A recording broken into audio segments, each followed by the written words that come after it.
पिछले 8 साल के करियर में मेरे पास ऐसे कई हज़ारों केसेस आए हैं जहाँ पे लोग अपने पेरेंट्स के ना मानने की वजह से, उनके पेरेंट्स उनके रिश्ते के खिलाफ हैं, इस वजह से उनके ब्रेकअप्स हो जाते हैं। उनके कई लोगों के मैंने ब्रेकअप होते हुए देखे हैं।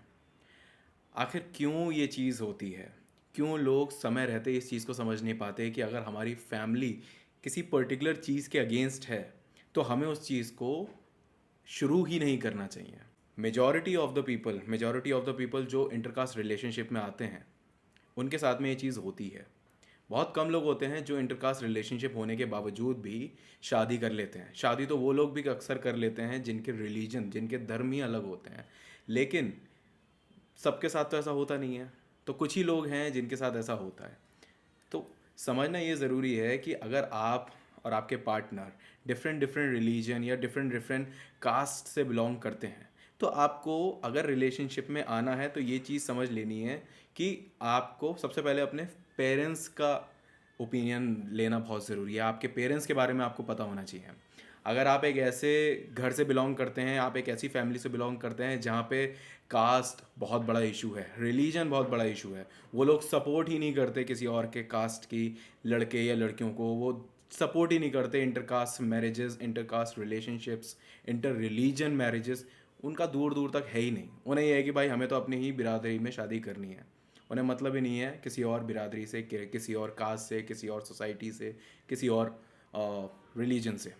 तो अगर आपको ये बात 100% पता है तो आपके पता होने का मतलब ये नहीं है कि बस आपको पता है कि ठीक है मैं फ्यूचर में देखूंगा, अभी तो फ़िलहाल मैं इस लड़के से या इस लड़की से प्यार करता हूँ या करती हूँ, मुझे अभी सिर्फ इस इंसान से मतलब है, मैं आज में जीना चाहता हूँ, मुझे कोई मतलब ही नहीं है कि फ्यूचर में क्या होगा। देखो, बहुत से लोगों का दिल टूटता हुआ देखा है मैंने, इसीलिए मैं आपको बता रहा हूँ। बहुत से लोगों को मैंने संभाला है, बहुत से लोगों को मूव ऑन करने में हेल्प करा है, बहुत से लोगों को हील किया है। इसीलिए मैं ये बात कह रहा हूँ। और अगर आप भी किसी ऐसी सिचुएशन में हो या आपको लगता है कि आप आने वाले हो तो प्लीज़ इस वीडियो को मेरी ज़रूर देखिएगा।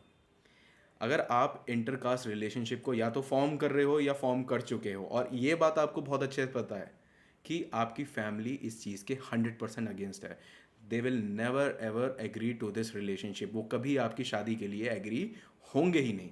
अगर आपको ये बात 100% पता है तो यार अपने लिए प्रॉब्लम मत क्रिएट करो। आज आज से 1 साल, 2 साल, 3 साल, 4 साल, 5 साल आप इस रिश्ते को खींच लोगे। एक पॉइंट ऐसा आएगा जब आपके घर में ये बात उठेगी कि हाँ जी, फलां फलां लड़की या फलां फलां लड़के से मैं प्यार करता हूँ। फॉर एग्जांपल, आप एक लड़का हो और आप एक ऐसे इंसान से, ऐसी लड़की से प्यार करते हो जो दूसरी कास्ट की है, दूसरे रिलीजन की है। अगर आप एक ऐसी लड़की से प्यार करते हो और आपकी फैमिली को ये चीज़ पता चलती है तो देर आर हाई चांसेस कि वो 1 सेकंड में ठुकरा दें उस रिश्ते को। आपने उस रिश्ते पे 1 साल काम किया, 2 साल काम किया, 3 साल काम किया, 4 साल काम किया, इनफैक्ट 5 साल काम किया, खूब अच्छे से ग्रो किया, खूब अच्छे से पाल पोस कर बड़ा किया उस रिश्ते को। 5 साल के बाद आपके पेरेंट्स ने एक कैंची लाई और काट दिया उस रिश्ते को, या काटने की कोशिश करी। अब आप क्या करोगे? बहुत से बच्चे होते हैं वो स्टैंड नहीं ले पाते, बहुत से बच्चे होते हैं जो लड़ाई नहीं कर पाते, बहुत से बच्चे होते हैं जो जिद नहीं कर पाते, उनको हाथ गिराने पड़ते हैं, उनको हथियार डालने पड़ते हैं आगे, उनको गिव अप करना पड़ता है। गिव अप करने से क्या होगा? आपका भी दिल टूटेगा, आपके पार्टनर का भी दिल टूटेगा, दोनों अपना अपना दिल तोड़वा के बैठ जाओगे, हार्ट ब्रेक करके बैठ जाओगे। वो भी ऐसी सिचुएशन, वो भी ऐसी एज में, वो भी ऐसे टाइम पे जब आपको सेटल डाउन होना है एक दूसरे के साथ में। उसका कोई फ़ायदा ही नहीं है। देखो, पेरेंट्स को मनाने के टोटके कोई नहीं होते हैं। अगर आपको लगता है कि पेरेंट्स ऐसे मान जाएंगे, वैसे मान जाएंगे, तो ऐसा कुछ भी नहीं है। रियलिटी में दे रहा हूँ, रियलिटी चेक दे रहा हूँ, ले लो। पेरेंट्स को मनाने के कोई टोटके नहीं होते हैं, सिंपल सी बात है। पेरेंट्स, अगर समय के साथ साथ उनके अंदर किसी तरीके का परिवर्तन आता है, उनकी सोच में परिवर्तन आता है, तभी आपका चांस है कि आपका कुछ हो सकता है, वरना आपका कुछ भी नहीं हो सकता।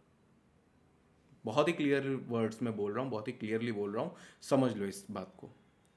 अगर आपकी फैमिली 100% अगेंस्ट है, आपकी फैमिली को गंवारा ही नहीं है कि आपका रिश्ता एक ऐसी लड़की से या ऐसे लड़के से वो कराएं जो दूसरे धर्म का, दूसरे कास्ट का है, तो कोई मतलब नहीं है वहाँ पे उस रिश्ते को शुरू करना। क्योंकि देखो, इंसान आप भी हो, इंसान वो भी है जिससे आप कमिटमेंट कर रहे हो, जिससे आप रिलेशनशिप में आ रहे हो, जिसके साथ। समय के साथ साथ जैसे जैसे बातें बढ़ती हैं, कम्युनिकेशन बढ़ता है, अटैचमेंट बढ़ता है, दोनों बहुत क्लोज आते हैं, एक दूसरे के साथ जीने मरने के सपने देख लेते हैं, सब कुछ देख लेते हैं, और फिर एक पॉइंट पे आके उस रिश्ते की टूटने की वजह ये हो कि आपके पेरेंट्स माने नहीं, कास्ट की वजह से, रिलीजन की वजह से, तो जिम्मेदार वो नहीं है, जिम्मेदार आप ही हैं। क्योंकि आपको खुद पता होना चाहिए था, आपको खुद पता होना चाहिए था कि आपके पेरेंट्स इस चीज़ से एग्री करेंगे या नहीं करेंगे। ठीक है।